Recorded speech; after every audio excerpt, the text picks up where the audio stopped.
Oh. With 1.8 seconds, Charles Barkley. Over Hetwan Williams. 1.9 left in regulation. Kevin hit it. Richardson up ahead. Look out. Hello, Amari Stoudemire elevates and detonates.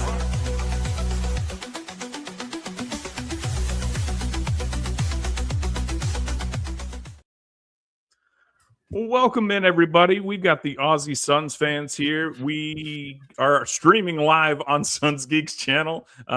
Geek might be hopping back in momentarily. He actually got tickets to the game last minute, so he's at the game. So I hope you can join the rest of us and pour yourself a little pint and get ready, as we've got 53 minutes till tip-off. And guess what? Yes, Nacho noticed it right away. Kevin actually made it to the show. This I almost did that. He's usually not a morning guy. But Kevin, say hello to Nacho and the rest of the gang. Hey, folks, and I'm sorry I missed the last couple of shows, but I'm glad I'm back. And I almost did not come back, you know. And the man that asks all the tough questions, and when he gets into the locker room and talks to the players, Bruce from Boston. How you doing, Bruce? Doing great. Even though it wasn't a great week for the Suns, personally, it was a great week for me because I did get to cover the game at TD Garden in Boston, which was super, super fun and get my first experience with the Suns. And yeah, I mean, we'll definitely talk about that game in specific, plus a bunch of others, but glad to have everybody on the Megapod and to talk some Suns before hopefully they can split the script and get some wins under their belt soon with this game coming up tonight. Well, I am a little surprised. So when you asked Devin Booker why Kevin Durant sucked so badly, were you surprised with how he took that? I mean, because you were kind of new to it. Yeah, I mean, I kind of wish that I actually got locker room access. Unfortunately, with my pass, I wasn't able to. But all in all, if I got to ask Devin Booker a question, I think that would have been pretty cool. But unfortunately, it was not on the to-do list the other night. Did you get access to the media food service though?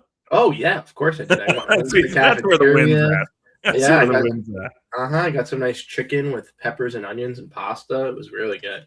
Oh, weird people in Boston. I don't know what's going on out there. You know, Minnesota does a lot better food than that. Just gonna throw that out the Dijonnaise hot dog. The loyal listeners that know about Bruce's frustration with the cuisine of the Midwest. We're gonna do this again, huh?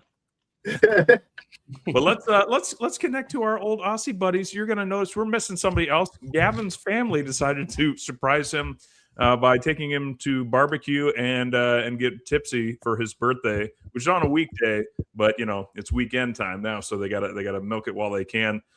So we got Nate. That's good too. Hey man, and we got Boyd is still here, and I feel like this podcast should be called The Beard Off because we're all so well manicured, but not quite as well as these Aussies. Come on, you always rep a good beard, man. You're just missing the cigar. Boyd. Don't just sit there in silence. I was muted. Hey, it's. I feel like I have to do it to myself because Gav isn't here to cut me off and fucking ruin shit for me. That's fucking nice not having him here. Can we just fucking just take a moment to enjoy not having fucking Gavin here? How nice is it? I was going to say, it looks like our ratings are going up right now. I'm seeing more and more people join the stream to tune in. You know, once they realize that he was not here, yeah. Fucking lame ass. It's not his birthday until fucking Tuesday.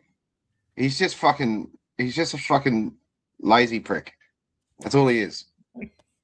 What was that clip I found where it was just like, how you know guys in Australia are really good friends, and it's like they cuss each other out continuously. Yeah, what a prick, what a twat, what a fucking loser he is. He's a fucking loser. That guy that I just told you about.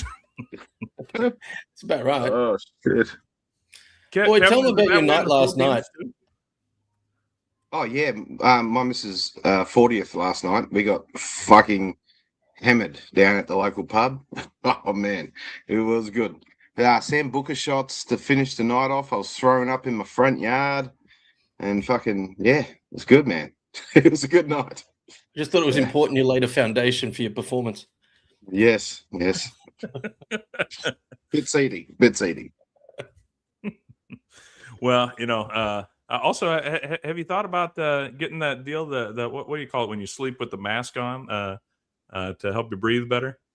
No, I bet the missus has thought about putting one of them things on me, though. I don't hear the shit. Yeah. I don't hear the snoring. Yeah, I'm a horrible snoring. For all the folks in the chat, they're like, wait, what are they talking about right now? Boyd's wife decided to give a recording of what he sounds like after a night out at the pub. And it kind of sounded like a really congested dog, if I'm being honest. Like, it was kind of relaxing, like a drunk Frenchie. Back to sleep. Like, I've been called worse, but yeah, I'll take that. An important question from King Nacho. What kind of barbecue does Australia have? Now, this I feel like is a commonly misunderstood thing, because when we think of barbecue in the States, we think ribs, we think sauces, we think dry rubs, but some sort of spiced pork or beef usually thrown on the grill. I feel like barbecue in Australia, you guys just you guys barbecue every single day, which is like just cooking. If it's a backyard barbecue, yeah. But we've got like one of our crew from the Aussie Suns fans, Ash. I mean, he's a champion barbecue guy. He's been over to your way and done competitions, like proper American style barbecue, and his shit's great. So I don't think there's any smoked barbecue. Shout out! There you go. It's fucking good. Yeah, no, we just do snags and fucking some steaks, rissoles. We don't snags, sausages.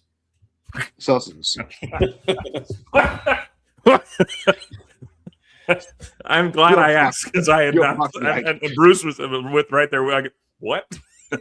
Yeah, just choke down some snags, man. I thought you meant like snacks at first. We're barbecuing snacks, and no snags. Okay, it depends on how much money you have, man. Like the rich cunts, they barbecue all the premium cuts. Us porbies, man, we just get the snags and some rissoles and some fucking some cheap cuts of your whatever's on special steak wise. Not everyone's feeding 12 kids, boys. Yeah. I would love to just for once. Having actually been a butcher for a short time in my life, I would just love to go to Australia and have somebody come up to me and be like, "You got any wads of meat back there for me? We're looking to barbecue today. Got some meat wads." You fuckers barbecue corn. You just want to fucking barbecue shit. You just chuck anything on them fuckers. Mm-hmm. Like, fuck me. Oh, yeah, that's the good stuff. Corn, right. You fuckheads. We're a Phoenix Suns group of podcasters. Oh, geez. You guys really upset Kevin with that last one. And so let's go ahead and talk about the week in review. For us here stateside, since we last spoke, we did have 3 games. None of them went our way, unfortunately, against the Boston Celtics, where Bruce was at. He'll give us the inside scoop there. The Minnesota Timberwolves, where Bruce hates the food. And then we finished up with I can't believe Wemby did that and spiked my heart on the ground finishing shot where we lost by 1 after fighting so hard all game. So, yeah, let's start off with the Boston Celtics. Bruce, break it down. What was it like covering 2 of your 3 favorite teams? Shout out Pacers. I don't know if the Pacers are one of my favorite teams, but it was definitely a great experience. Best thing that I've ever gotten to do, like, in my lifetime, just being there and just getting to see everything, right? I definitely got lost a couple times, which definitely came in the fault of me being there for the first time, but I met some great people, like some Celtics people. I also met some of the Suns reporters as well. Like I mentioned, I talked to Dwayne Rankin. I talked to John Bloom as well, the Suns radio sportscaster. So it was really cool to get that experience to kind of meet those people, get into the locker room, to see Jordan Ott give his press conference speeches as well, pregame and postgame. And then I think one of the coolest parts of the game as well was when I walked out of the tunnel to walk to the postgame press conference. Tatum was standing in the hallway, like doing an interview, and he was legitimately like a foot in front of me. And I may or may not have frozen and like smiled for a quick second, because I was just like, holy crap, this is actually happening to me right now. But then I just quickly kept on going and went back to the press conference room. But ultimately, he smiled at you? No, I smiled. I saw Tatum just like in front of me, and I just kind of like froze and was just okay. Tatum smiled at me, and I looked at him, and I walked away. No. If Tatum had smiled like, at me, I would pretty have girl looked at me, walked and I said, over and "Nope." given him a nice handshake. But We were like, At "Oh my least god, he you're the second best player on this Celtics team. I'm so glad you're back." it's just Oh me. wow, Boyd, I see now why Gavin takes away control from you. It's just me on the spotlight now. But yeah, ultimately it was a great experience. Even if the Suns lost, it was still fun to be there. And for the most part, the Suns did fight in this game as well. Like first half, Jalen Green was kind of cooking, and then Devin Booker had those 23 straight points, which even if the other Suns couldn't really make shots, it was still cool to see him go on that tear, just making buckets back and forth. And then late game, obviously, it was tough towards the stretch where the Celtics were just hitting shots big time from guys like Jaylen Brown and stuff like that. Weren't really getting the foul calls to go their way as well. But ultimately, it was still worth it, even if the Suns lost. And even if the Suns were playing like another team, like even if they weren't playing the Celtics, if they were playing like the Wizards or something, it still would have been worth it if they had lost, because just being there was super cool. And I hope I get to do that more often. That would definitely be awesome as well. That's I'm sure it was a phenomenal experience. Congratulations again on getting to be a part of that. I think one of the big things, and I mean, we're going to reference it, I'm sure, continually as we talk about this week, is the Suns. I mean, we're injured. I mean, a lot of teams are injured right now, right? But we're missing multiple starters, Boyd. So no Mark Williams and no Dylan Brooks. Did we have? Yeah, we had. No, excuse me, we did not have Grayson Allen. Or no, we did. Okay, in this game, that's right. He's not playing tonight. But yeah, down Brooks and Williams, and it's going to be a theme throughout the week. Yeah, I do think that Williams is getting reevaluated though soon. Yeah, I think his 2-week time's coming. I think we're already at the 2 weeks, so it should be coming. He should be getting reevaluated this week or next week, which hopefully we'll have him back in the lineup. But sorry, Boyd. Yeah, no, I'm not here for the fucking excuses shit. Especially Mark Williams. Like, he was in a bit of a, and everyone fucking so quickly forgets how down everyone was on Mark Williams like the last couple of months that he was playing. So really, is it a great loss? Like, we were going well, and Osso was in like a bit of a purple patch.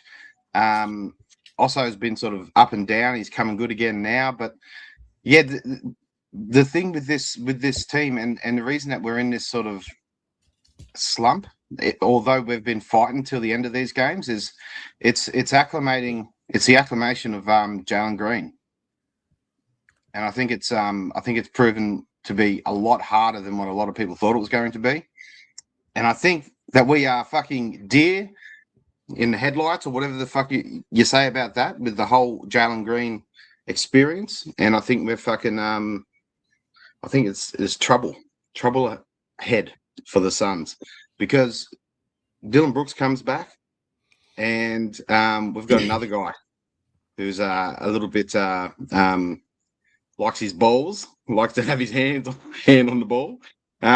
So yeah, look, it's going to be tough navigating that. We've already seen what happens when not frozen out, but Colin Gillespie, gets gets left in the cold. It's fucking. This is going to be a tough run for us. He takes a few games to pick back up too, doesn't he? Yeah, but it's a real concerted. You can see it's a real strain to try and get him involved. Back into the offense to get his rhythm back. And I don't know. I don't think this fucking thing's going to work. Oh shit, Boyd, Mr. Positivity, Mr. 82-0 for the season, even halfway through, and this is where you're at. Fucking Sam Booker shots, ladies and gentlemen. There is a world where we work out the Jalen Green thing, right? And it's beautiful. We've all seen the fucking highlights of it, but it's fucking complex. It's so complex when you have such a team that's so much of its success derives from having multiple guys in rhythm and vibes and fucking just swinging that ball around and everybody getting a touch, to just fucking taking it away overnight. It's it's fucking it's a big ask of any offense, I think. Anyway, we're talking about being in that situation than not being in that situation. That's a fair point too. What did you compare Jalen to? You said Jalen Green is he Kelly Oubre, but with better handles and less charisma. Yeah, well, I was sitting there. I'm hate fucking myself in my mind, right? Okay, and the hand signal is that what that is? sending me somewhere else. Yeah, I was sitting there watching the game. Man, I was deep in my sorrows, like following one of the losses, and I thought to myself, like, who does fucking Jalen Green remind me of? Like when you rip back all the star stats, the name, pull back, and I thought to myself, is he just fucking Kelly Oubre with a little bit more burst and handles and a little bit less charisma? He's just a little bit, he's not fucking doing push-ups and he's not fucking kissing the crowd, or maybe he does that, but I just we're paying that prick fucking 35 million, right? And we're paying Kelly Oubre, this is a few years ago, under a fucking smaller cap, and I think we peaked at 15 mil a season for him, and I don't think that we're getting much more than what we got with Kelly Oubre. Well, but that's a different. I mean, salaries are different now too. I think. I'll be interested. King Nacho does he show up in your guys' podcast a lot as well? He's a regular here on the Suns. Yeah, he's Planet. good value. King Nacho, he's kind of like our anchor. He lets us know when he is over a player. I feel like Nacho hasn't totally turned on Green yet. He's been pretty over Oso and a lot of the season. He's come back for Oso a bit. No, he's overdone. That's for sure. He gave really a good spray on our pod last week. Yeah, I feel like that's when we'll officially know that the Jalen Green experience is done, is when Nacho hops onto all of our YouTube channels and is like, why is he still being played? Okay, Oso and Dunner of the week is like, he still has hopes that he is Jalen Green's agent confirmed, King Nacho. They must go. Oso he's a second round. He's so cheap for what he does. Like, he's so effective at a price per value, like price per, I don't know, productivity. Oso might be the most valuable on this team. He raises a good point, though. Like, back to what you were talking about Oso there, what you were saying before about Mark Williams coming back, from the injury and what that looks like. We did a point on the start of the year. Mark Williams, his minutes sort of changed, the rotation changed, then the whole not playing fourth quarter minutes thing, and we went into it on our pod. And I was just trying to figure out what statistical reasons might lead to that, and I won't go right into it, but basically at the point of like 3 quarters through the season, the plus minus on all games for Oso was plus 115, and Mark Williams was a minus 17 for the season. Now, the plus minus, again, it's all rotational, your matchups, starting lineups versus second unit. But perhaps that might have been some reason where they were changing the lineups, changing the minutes to figure out where he fits best. Now, also, he's a backup, right? I mean, he's your first big off the bench. And that's fine if that's his ceiling, right? This is with the performance Oso's had. With the performance Oso's had, what does that look like when Mark Williams comes back? Do they use that coming back from injury as a trial period for him to come off the bench after Oso? Because Oso really showed out in the San Antonio game. So, if he manages to maintain a performance like that, where does Mark Williams fit in initially? I mean, eventually, of course, he's going to go back to the starting unit, but what the minute split in the rotation looks like with him healthier. Be interesting to see. Adds to that complexity of what they do with all the extra minutes that Boyd was talking about for the villain. Well, and Malawach is probably back on the bench then, right? I mean, he has not been doing well the last 2 weeks. What's that? He has not been doing well the last 2 weeks. He had like one shining week when he got his minutes, and now he's just minutes. He'll do a great play, and then you remember that he's a rookie that just started playing with a basketball 3 years ago or something like that, and he just looks uncomfortable. A lot of Oso's success comes in turn with Gillespie being a focal point of the offense, initiating a lot of the offense. You'll find that a lot of his cuts to the basket and a lot of his scoring opportunities come off that 2-man game. And now we start thinking about Jalen Green becoming. Now I prefer Jalen Green playing off the ball, right, and being that slasher type, but whether we like it or not, he's going to be initiating some of this offense, and Book's going to be doing it. So it's going to take from Colin Gillespie, and what that takes from is ultimately Osso. So Osso needs to work on some other tandems, I think, because the detraction of his synergy guy in Colin is going to affect his game a little bit. But that's they're little things that I look at. I look at how players, play with each other and where that synergy is, and it's just been all over the shop since Jalen Green's come back in. That's just fucking fingers crossed it works out, eh?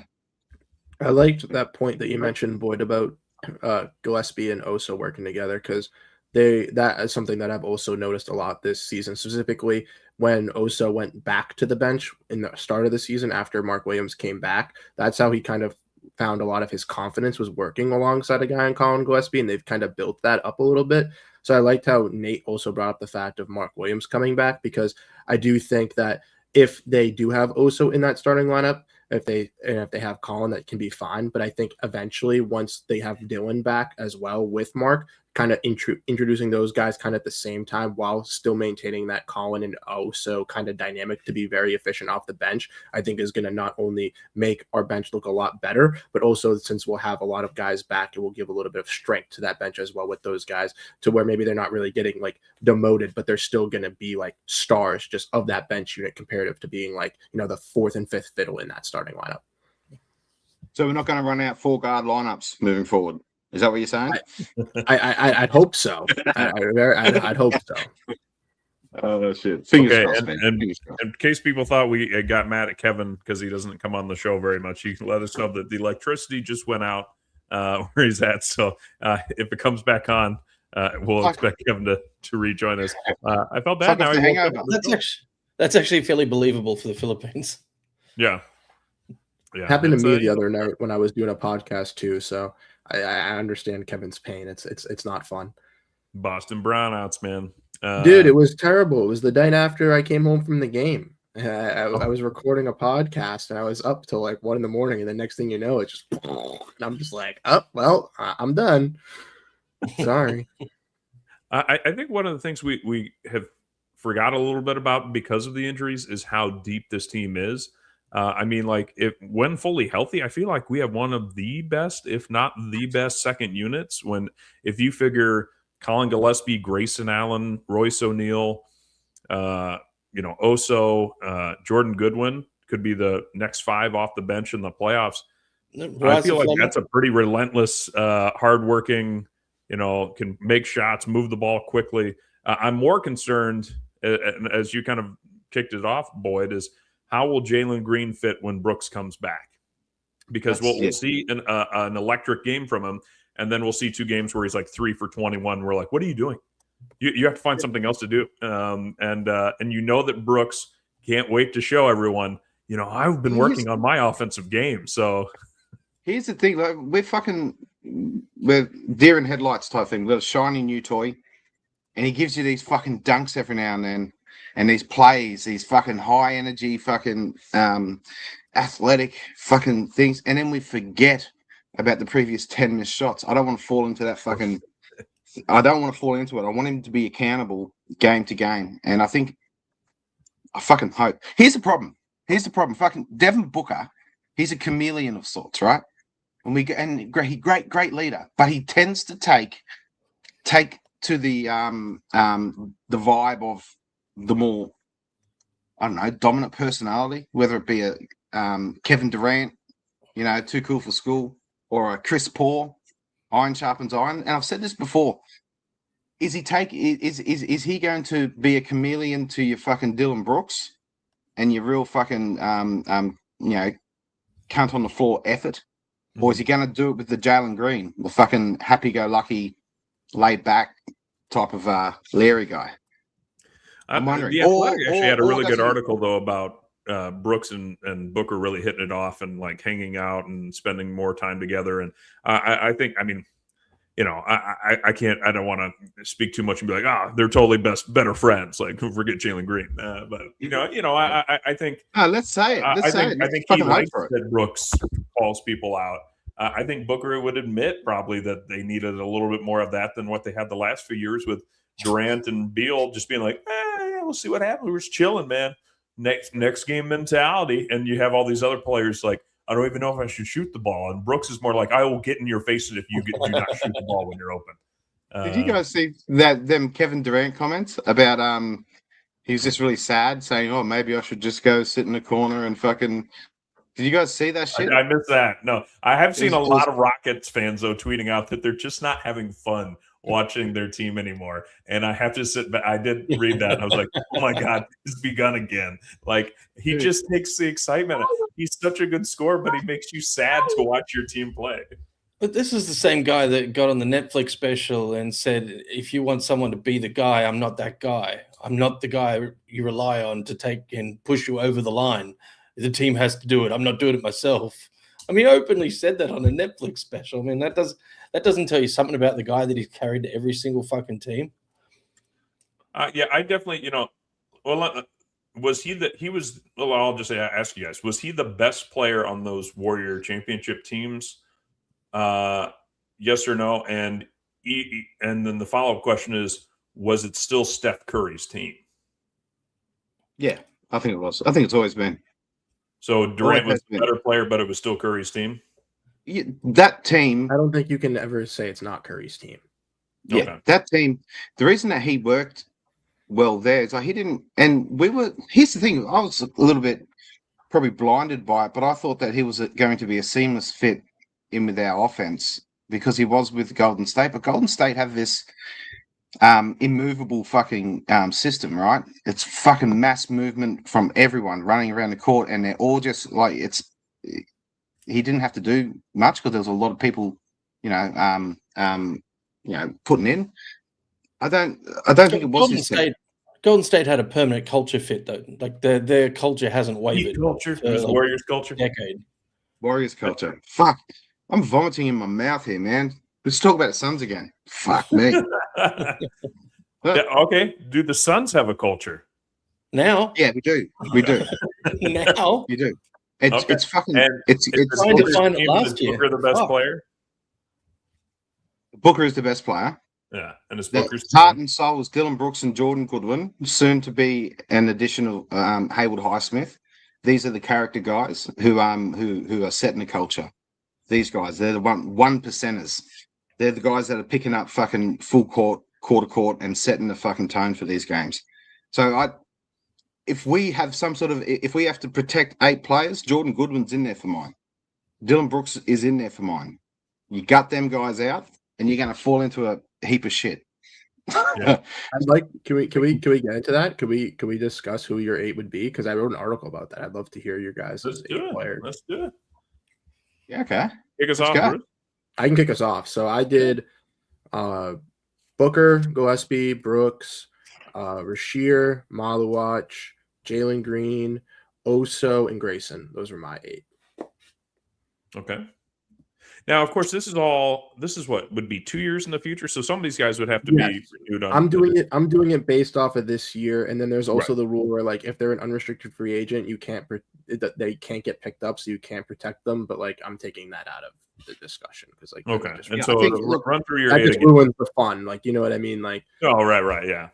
Someone on my article commented that, and I was like, yeah, the whole point of doing the article was to discuss all 15 players, not to be like out of the 9 players that they could keep in 2028. I think they should keep these 8 because they can only keep 8 of the 9 players. So this would make sense. Like I'm not right. doing something. It's probably a valid topic with league expansion being discussed as well because you've got to protect a certain amount of players. No, I mean, well, that exactly. That's what the expansion, you get to protect 8 people, and then the 2 teams will be able to essentially draft from the non-protected players. Oh, that's where you were going with it? Oh, sorry. Oh, yeah, no, yeah, I'm just connecting them all to it for you. Yeah. Go ahead, Bruce. You want to talk about Nacho? Yeah, I'm going to answer this question. Oso I would keep because I think he could be a great backup center. And I think that he showed that he could develop to be potentially even more. I don't know if he's going to be like a top 10 center, but I think he could maybe be a filling center for the Suns.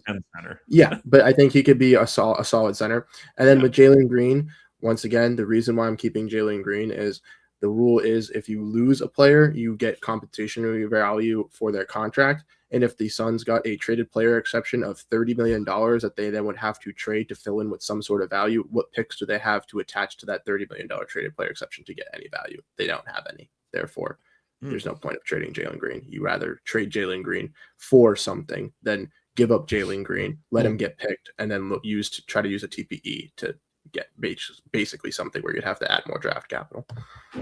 I also want to just real quick before we continue to talk about our 8.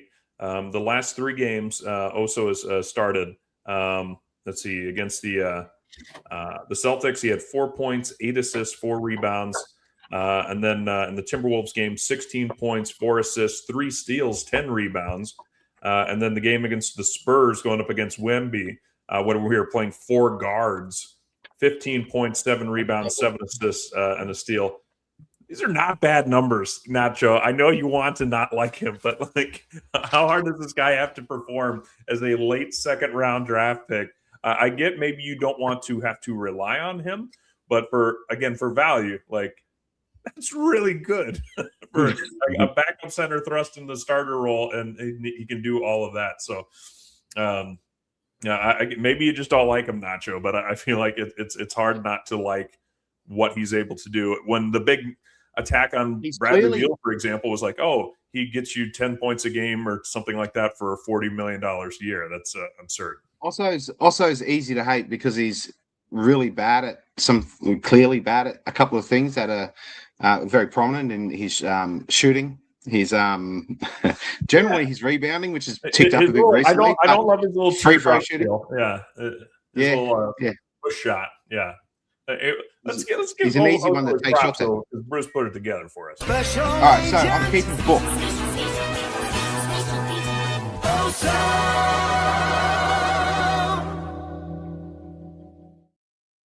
Maybe it's his baby face mustache. That's my guy. I cringe every time he shoots his girl shot. It is a bit of his push shot, floater shot is not. Yeah, I don't love when he does it. It's not my favorite part about it. But Nate, do you want to talk a little bit about Oso, or are you ready for your 8 players to protect? Well, he's in there. I mean, he's in there, and I mean I'll just feed off that straight into the 8. And there's, if I just want to run off the top of my head, if you're thinking, what do we want 2 years in advance? You got to think about what's trending now. What players have shown us something, albeit recency bias or development over the last 2 years. And I think Oso has shown an exceptional leap from year 1 to year 2 that we can expect from a big man to keep trending up. So he's a very valuable asset to keep, especially on that contract. The other trending ups, this one's for Justin. Rashir Fleming. He doesn't like the way we say his name in Australia. It's apparently too lazy. So Rashir. Again, what we've seen, his build, his makeup. I need Rashir to make some free throws at the end of games, though. Yeah. Well, I mean, that San Antonio game, we can get to that. But as a far as we're trending, not the last 2 shots he took in the week, he has stepped up in his first year and shown us what can happen. So I think we really need to see, because I would hate to trade him and then he just turns into, I think Gav referred to him as a Kawhi Leonard light. If he turned into that, you wouldn't want to let it slide. So he's on my trending up list. And of course, Colin Gillespie, I've got him down as a rock, as part of that culture that we've reshaped. He keeps that, he maintains it, and he's trending up. So them are 3 trending up pieces. Other 2 rocks would be Goody and Brooks. So, Goody, Brooks, and Colin set that kind of villain foundation, that hustle, because we need to keep the culture we've set. And then you throw in Grayson from a value and culture fit point of view, and of course Brooks and Jalen.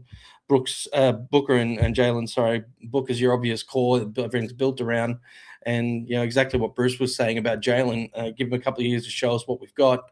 If we don't like it, we've still got the value of his contract to trade. It's a piece that you can use something with. It was a shame not to keep Royce on there because of how much we love him on the team. But if you're looking 2 years ahead, I don't think he's there. So, yeah. I think, Boyd, do you want to drop your 8 as well? You're on mute, though. He's still hungover. So is his screen. He's used to Gavin just locking him up. Yeah. All right. Give me Book. Green. Brooks. Goodwin. So I'm at 4. Motherwatch. Fleming. I've got 2 left. Gillespie and Mark Williams. Well, interesting. So you're gonna keep Williams, let Oso go. Yeah, and look, Green and Williams, these are guys that can get us a package back. Right now, when you look at Dunn and Oso, I mean, you might be able to get something back now, but they're very much they've got to prove it still. But Mark Williams has value. He's got a track record of being a contributor on them Charlotte Hornet teams when he was throwing up 2020s, and this year to start the year anyway for us. And Jalen Green, he's always going to, there'll always be something out there for him. So even if we don't keep them 2 guys moving, for the long run, we've still got the heart and soul, the Booker, as in the rudder, and we've got a foundation there at least, and a means to get some draft capital back in to our coffers. And Bruce, break it down again real quick. So if one of our players were acquired, let's say a Jalen Green, you just get the trade exception value of that contract back, or is that money? It also, your money comes off the books too, right? Yeah, so you lose the contract, but then you'd get a TPE filler basically to replace your contract that you'd be losing. Okay. So, yeah, I mean, I think you're right. Obviously, I don't know how you would trade or get any value in that trade exception, but I don't know if I would protect Jalen Green right now. It just seems what he's been able to do in his limited amount of time. I don't know if, in a couple of years from now, I would want to fight that hard for him. It might be great to just have $30 million come off the books because I got into a little bit more NBA 2K and franchise mode again. And I hate to say it, as great as this season has been, as much fun as it is, we are still going to be paying Nasir Little and Bradley Beal over $20 million a year for the next 5 years. Every time, basically 3 years into the franchise mode, I'm like, all right, now I can go for it. Nope, I forgot. I still have so much money set aside for people that can't even be on the team anymore. It's painful. So I don't know. So you're letting him go for nothing. You're letting him go for nothing because he gets picked up. Yeah, 100%. He 100% gets would picked want up. an athletic scorer, absolutely. Yeah, but he gets picked up. I You're would losing him for nothing, Booker. Jake. Okay, You can trade him. You can trade him tomorrow. You can trade him tomorrow. Keep him and trade him. Please, God damn it. Just fucking keep him and trade him. just blow up the team. See what happens. I'm not even having fun this year. All right. So Booker, Colin Gillespie, Dylan Brooks. I think you keep Malawatch. I think you keep Fleming. I'm already at 5 there. I would say Oso, which seems weird to keep 3 centers. But I would do that right now. And so that leaves me with 2 more. Grayson Allen and Goodwin or Royce. I would probably keep Goodwin right now. If one of those guys leaves the team, I'm more concerned about the now and the future than I am if Jalen Green was injured now for the rest of the year. So we likely Jalen Green's going to be up for an extension before this happens. Just so as you know. Yeah, his contract will. Right? He's got 2 years, right? I think he's got a couple of years left, and that's around about on the time of. So, Steve Boyd likes it. Future Seattle Supersonic, Jalen Green. Great way to sell tickets. I can't wait for that TPE. Fuck me. We can't do anything with it. No, it'd be interesting. Maybe I don't think anyone would take. They probably wouldn't take Grayson Allen off our hands, would they? That'd probably be yeah, but you could also trade. If you keep Grayson, you could trade him. That's yeah. Yeah, hey, that's true. You could still find and that was my thing between Grayson and Royce, because I like how you guys mentioned Royce too, like how he was kind of in your list, and he was definitely one of my it was him or Grayson, but I think Grayson just brings a lot more to the culture than Royce does. He's also 2 years younger, and even though his contract is a little bit more expensive, I do think that at like 18, 19, in a couple years, that will be a little bit more of a tradable contract comparative to just like losing Royce for a $10 TPE. I think is something that they could find easier to fill in comparative to like a $20 million TPE too. Like, I don't know. That's my front office mode turning on right there. I mean, I think you're right. Yeah, it's the smaller deals that are more useful for stacking up and stuff. But yeah, I think you're right. I think we would more likely. Somebody asked it earlier in the chat. It might have actually been Mr. Darth Voida, but would you look to move Jalen Green in the offseason? And if so, for what? Yeah, there we go. How about that? Yeah. If our big concern is, we don't want to just let him go for nothing and just get a very hard to use trade exception. Would you let him go in the offseason, or is it too late? Why don't you go? See, let's just see. Here's how I'd play the Jalen Green. What's that? Here's how I'd play the Jalen Green card. Is I see how it goes for the rest of this season. See how it goes in the playoffs.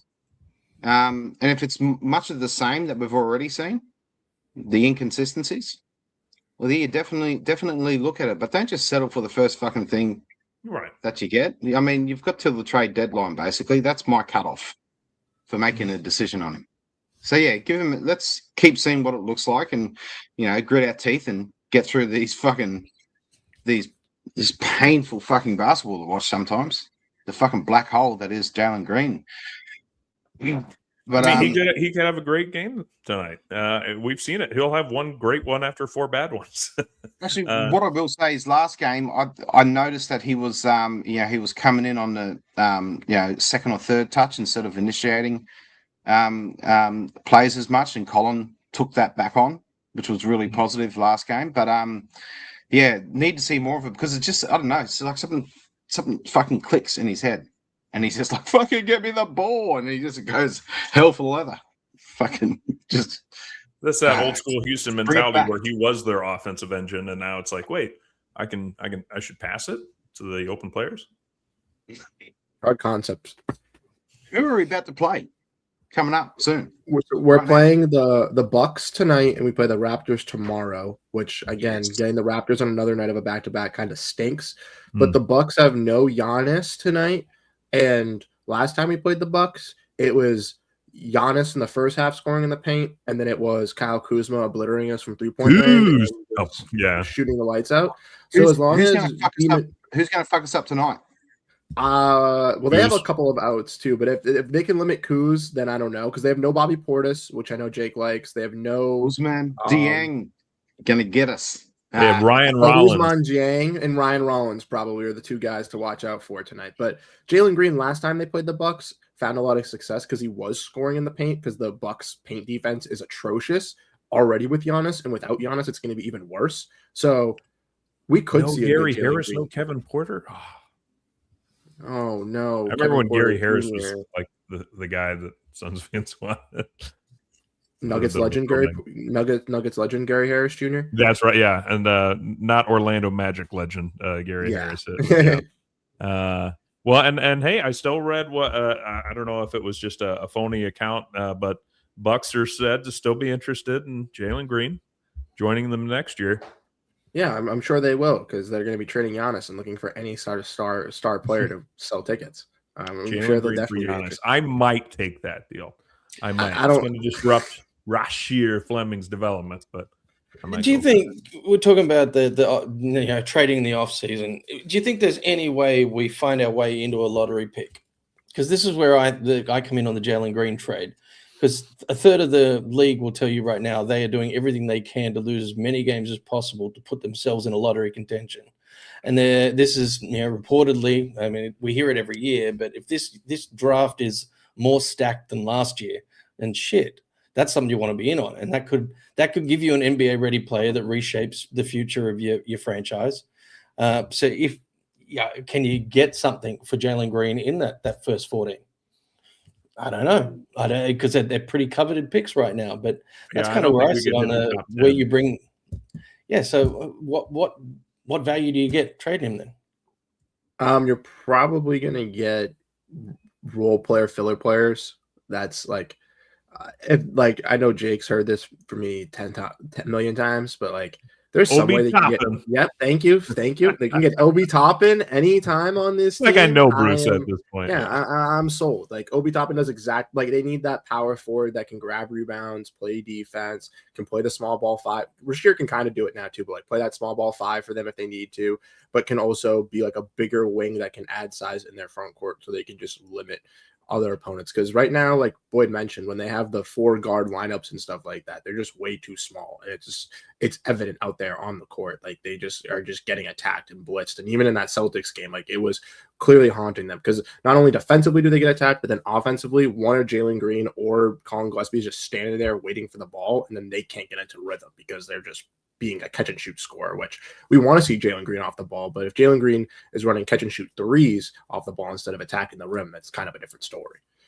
Can we also do another shout out, because we haven't had the Aussies here yet this season, but to lay the wreaths, the flowers to Mr. Colin Gillespie, going from absolute nobody in my opinion last year as a two-way contract guy, and us Suns fans, especially in the last few years, love two-way contract guys and think they're going to be the most important player moving forward. And we were so desperate for somebody to be good besides, Durant and Booker, that we were just like, anyone else want to knock down 3 threes in a row or something like that and be a good player and show some degree of effort. And Colin Gillespie has taken that to a guaranteed minimum contract. He has started most games. It looks like he's going to set the Suns franchise record for most 3-pointers in a season. This guy has been, and he plays good defense, and he's a good basketball player. Like this, like I remember we were trying to apologize and welcome back, and then hate on Bull and other like random role players from years prior. And Colin Gillespie is the most legit, like recycling and dusting it off and finding a truly great player like Diamond in the Rough. I mean, are you guys big on I wish Kevin was still on. You mentioned Bol. I wish Kevin was still on, because he's playing in the Philippines. That's right, he's in the Philippines. He's crushing it in the Philippines. I see his stats pop up every now and then. Aussie Suns fans have always been big on Dizzy Gillespie, and we affectionately call him Dizzy Gillespie because there's actually a cult following the Australian cricketing legend Jason Gillespie. Nate, you would say? He's a top-notch fast bowler for the Australian cricket team for years and years and years. So Jason Gillespie, we see this guy Colin Gillespie come on. We're like, oh, that's got to be his boy. That's got to be So yeah, we just got, and Jason Gillespie, the cricketer, his nickname was Dizzy. It was Dizzy Gillespie. So we've carried that over to Colin, but we've always been a big fan of Colin. We've always been like, he's got that, he's always been that underdog type guy, that big effort. And again, you can just tell he's picking people up fucking, from the fucking, 100 foot fucking length of the court all the time. He's just fucking, mate, he's there. He's a pest. Well, and I don't want to just make him see he's not even just an energy guy. Like we had Josh Okogie and Jordan Goodwin's back, and Jordan's developed a little bit more to his game, but Gillespie, I feel like could start for a lot of teams in this league. Whereas like we were just like, oh, I love how Josh Okogie tries to get offensive rebounds. Like Gillespie does all of that high energy stuff, and then is still like also a guy that like when he takes a shot, I'm like, that's probably going in. It's Colin Gillespie shooting it. He can get his own. Hasn't he gotten good at getting his own shot too? Like Gordon Beard, because there was a while there where he was just catch and shoot guy, but he's actually he's creating for himself in that too. Like I love watching it with Osso, but he just in general he can get to his spot and he can he's got a bit of a mid range game going of late, and it's nice to see his development. Fucking love him. Nate, do you love him? Do you love him as well, Nate? I mean, I don't like cricket at all, and I don't like the reference to cricket, but yeah, we do like Colin. All right, just want to make sure. Hey, he was in my 8, right? I put him in the 8 for save, so I obviously got some feelings there. We didn't talk much about it, and we're coming down to our about last 10, 15 minutes or so, but No, we lost to the Timberwolves, even though they were without their third best player, Anthony Edwards. As I tell people, Julius Randle and Rudy Gobert carry that team. They are. I said it last year in the playoff. People were like, "No, it's clearly Ant's team." I'm like, "No, Ant's just the offensive guy." That whole rest of that team is lockdown defense, hard playing, rebounding, and it was proven again as the Suns lost 104 to 116. No, that's not a total hill I will die on, but I do think Randall and Gobert are underappreciated over there. Anyway, what happened in this game? How could we not beat them without Anthony Edwards, without the Adam Sandler villain? Yeah, I mean, geez, we had control of it for 2.5 quarters. I did notice at the end, Mini were running an 8-man rotation, and we had 10+2 with garbage time. So I think that maybe they're a little more focused. The one thing that stood out to me, and it's a negative, which you're probably going to hate me for, is I'm getting real fucking sick of Devin Booker whinging about ref calls after turnovers. He's a little much. Yeah. He's starting to look like LeBron and Luka, and I say that lightly because I don't want to upset everyone. But you're watching him complain. He used to just be like hard-nosed, okay, shit call, get back to work, complain about it, and when there's a break of play. But in the last week, especially in the mini game, when the slow-mo turnover in the third quarter where he just got completely picked off, I watched that back about 5 or 6 times, and I can't see a foul.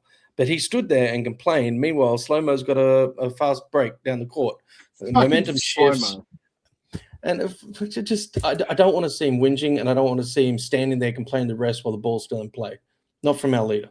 I often think back to remember Marquise Chris turned the ball over and Booker ran back on defense, and the player that stripped it from Marquise was able to get the basket, and they turns to Marquise and he goes, "What? You turn the ball over and then you don't get back on defense?" And I'm like, "Buck." Perfect example. Yeah, he's a little bit of but I wonder isn't that a little bit of you think maybe the Dylan Brooks effect? Because I feel like when Dylan's there constantly pushing the refs, saying things like, "Hey, you got to call that," and all this other stuff. Stop putting Bruce on the main screen. No, that was me by accident. I clicked it. I just assume it's Boyd's fault now. Poor Boyd. See, that's the Dylan Brooks effect. Booker can complain more when Brooks is on the floor because the refs are like, "Oh, it's you, Booker. It's not Brooks. Okay, what do you need?" But I don't know. What happened to we fouled a lot early in the season, mid-season, because we were much more aggressive defensively, right? I mean, and Ryan Dunn was on the court. What's that? Well, and I feel Ryan Dunn was on the court basket too, and getting a lot of foul calls. Yeah, so Rudy Gobert getting fucking 20 rebounds in this game. It's a game. I know he's a great defensive rebounder, but there just wasn't that effort. We weren't crashing the boards as much, I feel, in this game, and it's just because they knew that he was there type thing. I don't know. There was like, all right, we're not going to get it, so let's just fucking get back type thing. It was a really weird game. And fucking slow-mo. How the fuck does multiple times Cole Anderson scoring so easily? I feel like I could fucking chase that cunt down and get a fucking and block him. He looks that fucking slow, and I just don't know how. I saw Rasheed Fleming it looked like he was getting past him. Man, that game was really, really frustrating. I don't think that the heads were in it. But yeah. That was the game I definitely thought we were going to win, especially when they said even on the back-to-back, especially once Edwards got announced out. I don't think any of us thought that was going to be a problem. Yeah. We used to bounce back from losses, and it was with conviction. I don't feel like I've seen it. I don't know. What it is. I think not having Brooks. It's anytime when you're with your buddies and somebody can kind of push you to run a little bit on just pure adrenaline versus what do you call it, Bruce? Mickey Mouse March, where she's like, "Yep, oh, now what city are we in? All right, let's go play." Kyle Kuzma scored 30 on us. Oh, darn it! What's happening right now? Don't do that tonight, Kyle Kuzma. Should be tipping. I'd be off shocked here. if Kuzma does that. What's that? If he goes off Goes again? off for 30, yeah. Well, we can talk briefly too about the Spurs game that I was actually impressed with. I thought we were going to steal the game. We ended up losing 100-101. Gillespie was knocking down shots, 6 of 11 from 3-point range. Booker chipped in with 22 points. Green, though, 7 of 20, 35% shooting. But I know Holland was their best four-guard scorer. lineup was always going to be interesting. And Wemby was Wemby. Wemby is. I was not sure that he was going to be a star when I first remembered seeing him enter the league. And then I realized he really is a unicorn in the way that he's so big and lanky, but maneuvers himself so fluidly that he does not play like a bull, for example, who looks like uncomfortable in his own movements. Wemby, 34 points on 10 of 20 shooting, perfect 12 of 12 from free throw range, 12 rebounds, 3 steals, a block. Yeah, no, Nacho, I'm not going to blame Oso for letting Wemby go off. I will recognize greatness when I see it. Wemby is a phenomenal player. I thought there were lots of positives to take away from that game, though. Yeah. Just besides the 2 missed free throws from FOMO and then followed up by a missed defensive effort. I think it's a good lesson for the rookies and the sophomores to take away from that, because this is looking at the way it is now, this is a Western Conference Finals team. And they put it to every other team in the league, including the league leaders. So to get within 1 point, I think the defensive effort on that last play, when you watch it back, was a bit odd. I think Oso was probably the only one that had a chance of getting a hand in Wemby's face. But if you look where De'Aaron Fox leaked off to the far side 3 and Jordan Goodwin was just kind of in limbo land. He wasn't close enough to defend Fox, and he wasn't close enough to help double team Wemby. I think I would have liked to have seen him come over and force Oso onto the shooting hand of Wemby, form a proper double team, and then you've still got Dunn in the corner on Vassell within a reach of going for the shots. I thought Dunn you got should 3 have hands a little bit more over. Yeah, if somebody's going to take a corner 3 to try and win, with a couple seconds left, you maybe let that one go, but you try and make Wemby a little uncomfortable by throwing a couple of your best defenders at him.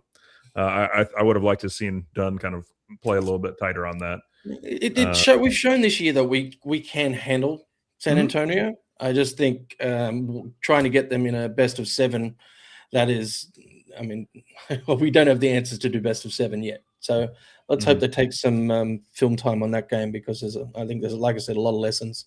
So it's not all negative. Needle Sack has a question. Needle Sack? Nettle Sack? I don't know. It threw me. The name threw me. I've seen him on here before. I know he's a big Suns guy, but he does have a good question. Does Coach Ott need to step up and argue more with some of the what's going on the court? Kind of, as you mentioned, Booker's complaining a lot of calls and whatnot. I don't know. I'm not really. Coach needs to go out and run his mouth a whole bunch. I feel like I saw enough of that with Coach Bud. I think they need to pull their players, refocus their players a little bit sometimes. Nettles there. Boom! It's Needle Sack. No, it's Nettles AC. Okay, that's what it says. I've got that fucking fuck that up twice. I've actually got that song in my head. There's a little bit that of fucking Nettles Celebrity Jeopardy, Potables, and yeah, all that stuff going on. There's a lot of stuff that happens on this show. Unfortunately, as Bruce knows, the German episode doesn't even get played anymore in my household. Anyway, what were we talking about? Yes, we do generally take care of the Spurs. And Bruce, did you want to talk at all about the Spurs game? Yeah, I was just going to piggyback off of what Nate said. I liked how he brought up how they played them pretty well and how they made these games pretty close, because I do think, unfortunately, that the Suns are going to be in the 7th spot, and they're probably going to play San Antonio in the first round. And even though I agree with him, I don't think that they have enough to get it done this year in 7. I do think that with how they've been able to play against the Spurs, especially at the beginning of the season when they were like the first team to kind of like stop Wemby. I do think they have like the length and the size to kind of combat with this team to make it interesting for those games. So if they do play the Spurs, I am expecting a loss in this series, but I do think that'll be a competitive like 5 or 6 games that Suns fans will look at in the aftermath and be like, yeah, it sucks we lost, but at least we have some fire in us compared to last year where we thought we were going to be a conference finals lock and then didn't even make the playoffs. Like, I really like the way that the culture has shifted in Phoenix, even if the expectations comparative to last year are not as high. I think there's still, I mean, I don't know how long Anthony Edwards is out for, but they can still get out for about a week. But with LA being on a 9-game win streak, Houston and Denver, maybe they could pass one of them. But even if they matched up against one of those other teams, unless it's LA, I don't think they can beat them. Well, it'll be currently 3.5 games out of the 6th seed. That's what I mean. Yeah. And if we're at 7, that means we've got the Spurs aren't going where they're locked in Spurs or OKC. Yeah. I mean, that sucks balls. Mm-hmm. Yeah, I would love to. I'll put it this way: I would love to get to 6 and take on the Lakers, which I think. Well, one, I know we have. I'm sure you guys would all agree would have a better chance than against the Spurs. But Yeah. Do you guys? Would you say 40% chance to win that series, or is that way too optimistic? If we make it to the Lakers in the first place, yeah. If we took like the 6th seed and took on the number 3 Lakers, I would give us a 40% chance. The league wouldn't. Fuck. Sounds like a good bet right there. Yeah. I'd give it a 50% chance, and that's just me with my bias against the Lakers from both fronts. Yeah. I don't think understand how they're winning games. Would be the exact kind of things that would frustrate the Lakers. I think we would kind of be a kryptonite for their style of play. Mm-hmm. And we've proved that when we've played them this year too. So I think they're probably our best matchup if we got in the playoffs. To success. Well, we are in the playoffs. We have clinched season appearance. It's just about which way it goes. Who would have guessed this time last year? We were like, maybe we can make the play-in game if Kevin Durant and Bradley Beal and Devin Booker they just need a few more games together. They're going to figure it out. Coach Bud will teach them how to play random. Oh my gosh, yeah. We're out from here on in, guys. We're going to make the top 6, and we're going to fucking. I feel like if it is the Spurs, Grayson Allen channels his inner Milwaukee Buck, back in them days, and he just fucking breaks people. Yeah, starts stripping, hurting people. Tripping Luka. Oh, I would love a little Dylan Brooks on LeBron. Yeah. I know LeBron usually wins those, but this is not peak LeBron anymore either. Yeah, they're winning because Luka is getting divorced, so he's locked into the basketball. Yeah, that have you guys seen that? I saw. I guess he was what he had I think he had a kid with a girl, and then they had plans to get engaged, but now they called off the engagement. Yeah, because he was in some models posts or something like that. We had I feel a good like laugh every about it LA last week Laker on the player pod. ever though. Yeah, now he's dropping 60 every night because. Yeah, we got it. Maybe one of the Kardashians can try and date him or something like that. We know what they do to players. Actually, it was a really funny thing we mentioned last week because we always have a "fuck that guy" segment on our pod. Yeah, and it came up. We talk about Luka, and there was a guy on X, Ryan Wader. I'm probably saying that wrong. At Playoff Dude, he put a post up about Luka, and it said lost 2024 finals. Dallas betrays him. Fiance left him. Child support case. And now he has to work with DeAndre Ayton every day. It still makes me laugh. Well, a week later, I'm still laughing. I saw a quote that I followed that guy immediately. Did you guys see? I think this was a real one. DeAndre Ayton said in a quote that he realized he's not that guy. He doesn't have to be that guy. So he's just going to focus on being the energy guy. And I just started laughing right away. I'm like, that's the one reason why you're not here anymore, pal. You are not the energy guy. It was never your inability to be decent offensively or grab rebounds. Like he can do those things, but his total lack of motor. And he's like, yeah, I don't have to be the number one guy. I'll just be the energy guy. Wow. As soon as I read that, I was like, give me the Lakers.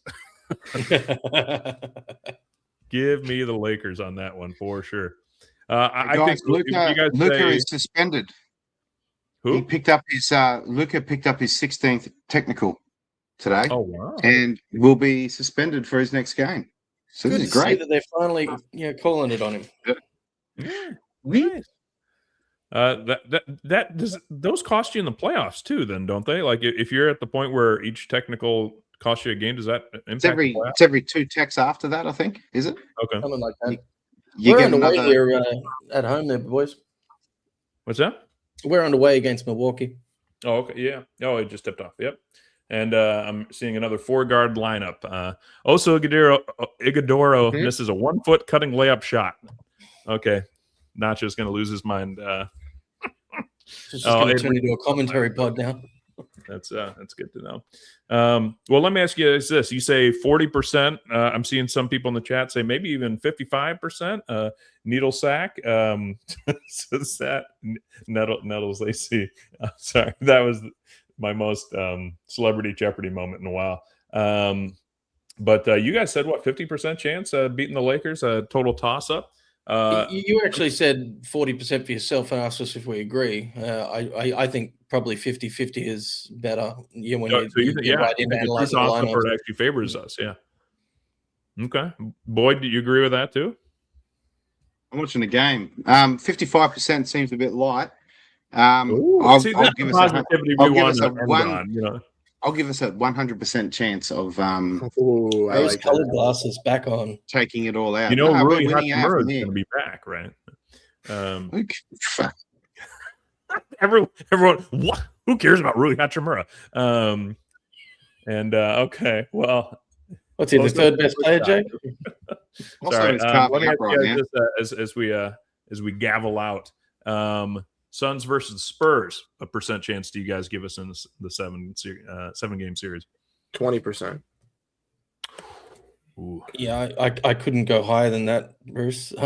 I'm sorry. I think we'd test them. We'd win 1 or 2 here, there. But I think when it comes to figuring a team out, we can do it on spot. But in a straight stretch of games, I think they'd win. Gentlemen's sweep. So 4-1 to the Spurs. Yeah, us because stop 15%, but we take them to 6. I think we could win 2, win a game in Phoenix, maybe steal one. After the first 2 in San Antonio. But yeah, it's that's the tough thing that we're looking at. We've talked a lot about it on our show. I kind of compared this Suns team to the Suns team of like the late 90s.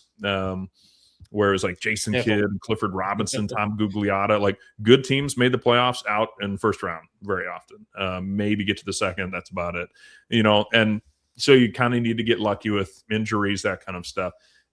They are really, the Thunder, the Spurs are really good teams, and the Nuggets are a really good team, I think, too, still.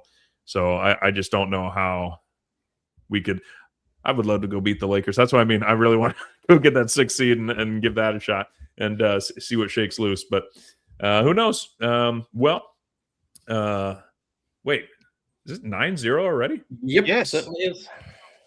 Go Oso with the push shots. All right. Shout out our boys. At Fallen Founder. Unfortunately, Kevin's electricity never came back on. So we'll have to see if he can join us for a future show. And we're thinking Super Mega Phoenix Suns podcast right at the playoff time for sure. We'll have to get everyone. We'll have to get Gav away from his birthday. We'll have to get Geek away from the seats. We'll have to get Voida and the Fanning the Flames guys and everyone else on board to talk about our upcoming sweep of the Lakers. But yeah, you can follow me at Fallen Founder. Bruce, you've got the long resume. Why don't you read it off for everyone? All righty. So YouTube, Swish City, Twitter, this thing. Bright Side of the Sun. Which city? Is that the Pacers thing? No, that's my personal YouTube. Okay. Writing articles, Pacers 8.9 seconds on Fansided, and Bright Side of the Sun. Did some articles this week for John. Did one about my experience at the game, and did the expansion draft article. Also doing the post game tonight, so we'll have that up. But then we'll have a bunch of other stuff as well coming through the weeks, gearing up for the playoffs and stuff like that. So stay tuned for all the Suns discussions, and make sure you tap into Suns Planet and Aussie Suns podcast to catch up on the latest talks about the Suns too, because we appreciate everyone coming out tonight. It was a good time. Yeah. And special thanks to you boys for joining us. Nate, let everyone Pleasure. know where they can find you in Singapore, so they can buy you some I'm the shots. local Aussie living in Singapore, at Nicky's Falcon on the socials. You can usually find us every Sunday morning time Singapore, Saturday night time, your guys' time, doing our thing, Aussie style. Lots of swearing. Doing our lots of thing. debauchery. Sorry. I'm so getting Yeah. so Aussie style. You know what happens. Yeah, know no what filter on happens. the language. Needle sack. You know what You're happens. probably going to need to put a parental advisory logo or something on this after we sign out. I have noticed that always our episodes get a little bit more rated R when the Aussies stop by, but that's why we try and do it only for a nighttime audience. Boyd, you're breathing better. You're a little bit more sober. You're feeling good. Where can the folks find you to get you a few more pints? Yeah, find me on the couch for the rest of the day, I think. At Buds83 on the Twitter. You can get our man Gav at Aussie Suns Fans on the Twitter also. At Aussie Suns Fans on the Instagrams. And at Fucko on a mystery platform. As always, love it. And a special shout out to Suns Geek for letting us co-stream and bringing his audience on board. We hope you guys liked it, and be sure to like and subscribe to the Aussie Suns Fans channel and to Suns Planet as well, if you'd like. As we mentioned, the Geek, he got some free tickets to the game. Pass those up. And so, on that note, we'll let Al McCoy take us away. Thanks, guys. Wherever you are, whatever you're doing, stay with us as the Suns get set to shine here on their home court. Here's Perry. Cigar Hurd. Here's the jump shot. Good! It's good! Al McCoy with you courtside. Pumped up a three. Suzanne! He ties it. Hey, D.A. Al and Tim up here. happy birthday! Right. Yeah. I know it's over. Happy birthday, baby! Here's Cameron Payne out on top. Durant, three-pointer straight away. Suzanne! I just want to take this opportunity to thank everyone in this arena this afternoon, to all of those that are watching and listening on radio and TV. Thank you for allowing me to tell the story of the Suns for 51 great years. That pretty much wraps things up here. And for one last time, this is Al McCoy saying thanks for being there. Thanks for being with us tonight. And from the Footprint Center here in downtown Phoenix, we'll just say so long for now.